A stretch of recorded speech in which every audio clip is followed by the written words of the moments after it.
What's going on, guys? Joe from the Beeping Nerds here, and here I am doing my recap of the Sony press conference they had at E3 2017 that happened last night. I believe around what time? What time did it start? Well, I don't know the exact time because my brother had a graduation, and I unfortunately didn't get to watch it live. I did watch it a couple hours later. It was well, first of all, let me just say that Sony had a lot of shoes to fill today. Xbox announced their new console, Ultra 4K, the most powerful gaming console this generation so far. The Switch just revealed their new portable handheld console system hybrid. So Sony had a lot going on, and with the success of their last E3 coming with God of War and the Crash Bandicoot Insane Trilogy that we should be getting in I think in a few days. Doesn't it come out the end of this month? I believe so. Anyway, sorry, I'm just rambling here. Anyways, it was started out with, of course, Uncharted: The Lost Legacy, which is kind of like a DLC game. I don't know if it's gonna be DLC for Uncharted 4. I'm buying the physical copy of the Uncharted Lost Legacy, but it looks like it's its own game with its own story with Chloe and Nadine. Chloe being the character we all know and love from all the other Uncharted games, and Nadine being one of the main villains of Uncharted 4. So it looks like they team together to find this this old Tusk, is what it sounds like. And unfortunately, during E3 conference, the everyone who watched it live on YouTube or Twitch or whatever they did, the audio was kind of janky, so we didn't get to really hear what everyone was saying. But the graphics look phenomenal. It's running on the same engine that Uncharted 4 ran on, so I'm very excited. And it's really smart that Naughty Dog is doing this, considering I don't think Chloe was even in for. I know there was a few mentions of Chloe, but she was completely absent of Uncharted 4. So this would be really cool to see where in the timeline this leads off. I'm assuming after Drake's adventure in 4 and he kind of retires from the whole thieving. So maybe Drake is the one that passes the torch to Chloe, and she will be the future Uncharted games. I figured after Uncharted 4 was over, they were not going to just throw away such a successful series away. I figured they were going to do some more with it, and I'm very excited to see that they are continuing. Next was Horizon Zero Dawn, the Frozen, what was it? The Frozen Wilds, and it looks like it's a DLC story of the Horizon Zero Dawn. So if you're a Horizon Zero Dawn fan, that'll be very awesome to pick up. I have yet to play the game, so it'll give me a reason to go grab the game. Next, we got Days Gone, and by God, this game looks awesome. It reminds me so much of The Last of Us with a little bit of The Walking Dead mix in. I don't know what it is about third-party zombie shooters. They're one of my favorites. Don't get me wrong, Call of Duty Zombies is a lot of fun, but something about being able to see behind you when a zombie attacks you is amazing. It's one of the reasons why I love The Last of Us. It's one of the reasons why I love Dead Rising. And it's another one of the reasons why I love State of Decay. So I'm very excited to pick that game up. The story looks interesting. The world looks alive. And the fact that you can trick the zombies into attacking your enemies is awesome. I'm very excited to play that. Next, it was a huge bomb of Monster Hunter. Apparently, Monster Hunter is coming to consoles and PC. So we'll be seeing Monster Hunter Wild early 2018 for the PS4, Xbox One, and PC. So that'll be very interesting. I wasn't very too interested in that. But if you're a Monster Hunter fan, which I know a lot of people who own Nintendo consoles are, that'll be very cool to see. New Shadow of the Colossus game. I'm just now getting into that series, and I love it so far. So I'm very, very, very excited to see the Shadow of Colossus is getting remade for the PS4. Yes, it's the original Shadow of the Colossus. It's a remake. It's not a new game. But if you're starting to love this year, if you are playing it like I am just now for the first time. I'm very excited to see, from the beginning remade for the PlayStation 4. I am very excited to see that.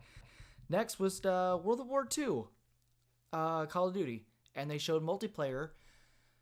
I haven't been a fan of Call of Duty since Black Ops 2. Black Ops 2 is the last game that I truly enjoyed. We are playing, finally, a Call of Duty game where you're stuck on the ground and you just kill. It's finally, the game looks great. Right? It reminds me of the old school Call of Duty. I'm excited to see what zombies is going to be like. I'm very liking the new step that Call of Duty is going right now. Then after that, they dropped a few PlayStation VR games. Okay, here's my dilemma on the PlayStation VR. I bought the PlayStation VR on day one. I got the PS4 so the PSVR would run better. Job Simulator and Surgeon Simulator and Fruit Ninja and Batman. Those games, the PSVR is the cheapest way to go. That is if you own a PS4. I had it, I loved it. I've got a PC mainly because Rick and Morty Virtual Reality was coming out. That's the main reason why I got a PC, and it's the main reason why I saved it for a Vive. So I sold my PSVR, and I told you the story. I sold my PSVR, and I got a free Vive with the money that I used towards the PlayStation VR. So I wasn't expecting anything that was going to make me regret getting a PSVR. Then they showed Skyrim. Now, I know what you're saying. Skyrim's so old. Who cares about Skyrim? Give us a new Elder Scrolls game. I completely agree. I would love a new Elder Scrolls game. No online bullshit. An actual Elder Scrolls game. But I would, and I'm sure I can do this with the Vive. I'm sure I can find a way to get the game running on the Vive. I'm sure it's an easy couple of things I have to do. I probably can YouTube it and figure it out in 2 seconds. But I wanted to play Skyrim in VR. I've wanted to be in the Skyrim world because I love that style of world. I love old school, medieval wizardry and all that crazy stuff. So I would love to see a dragon over my head, So if you have a PlayStation VR, that would be an awesome thing to get.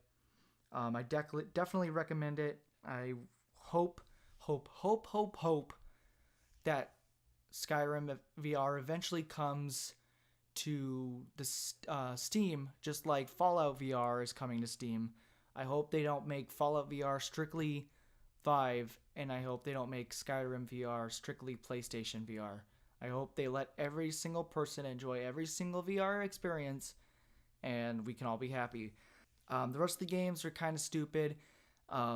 Being one of them, Final Fantasy 15 Fishing. Yeah, there's a fishing VR game for Final Fantasy 15. God of War. God of War was shown with a new trailer.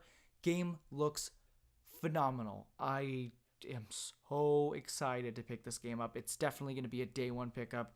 I followed the God of War series all the way. I am so excited for this game. The story between Kratos and his son looks amazing. The gameplay looks amazing. The bosses look amazing.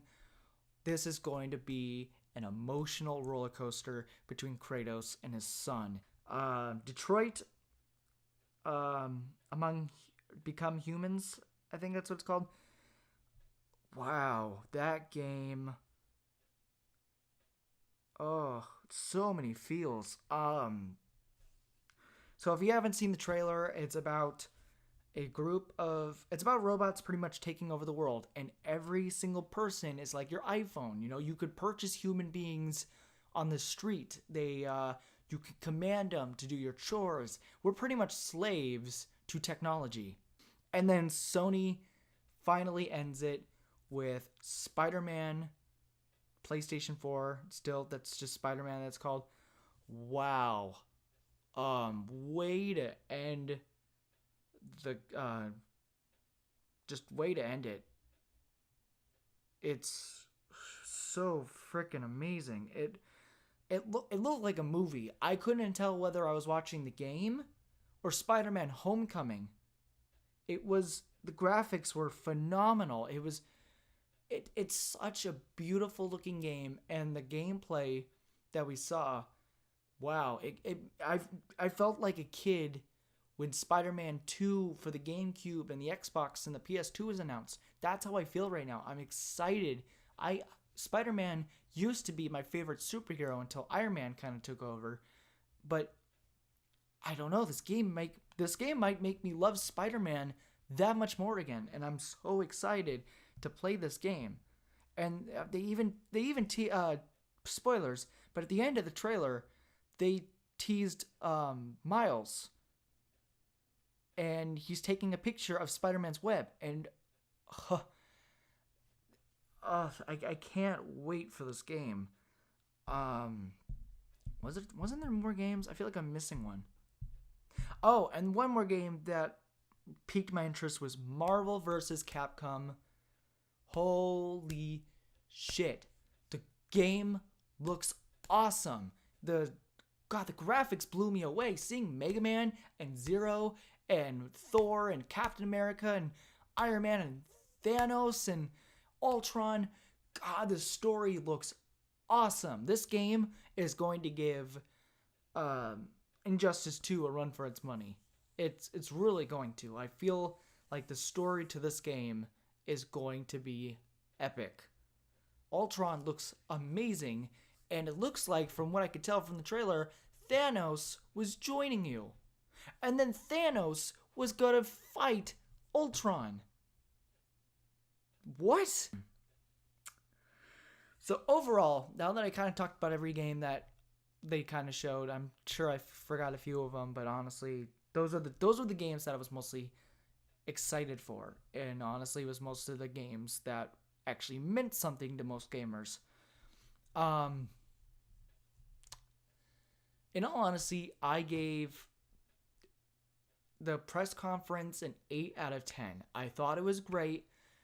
It barely beat Xbox. Yes, there was a few times I was kind of tired and kind of just got bored of it, but they kept throwing game after game, and they didn't bore the audience half to death. Yes, there was a few VR games that I thought were just a waste of time, but most of the games they showed were just perfect. And it looks like Sony is focusing more on story aspect of their games now.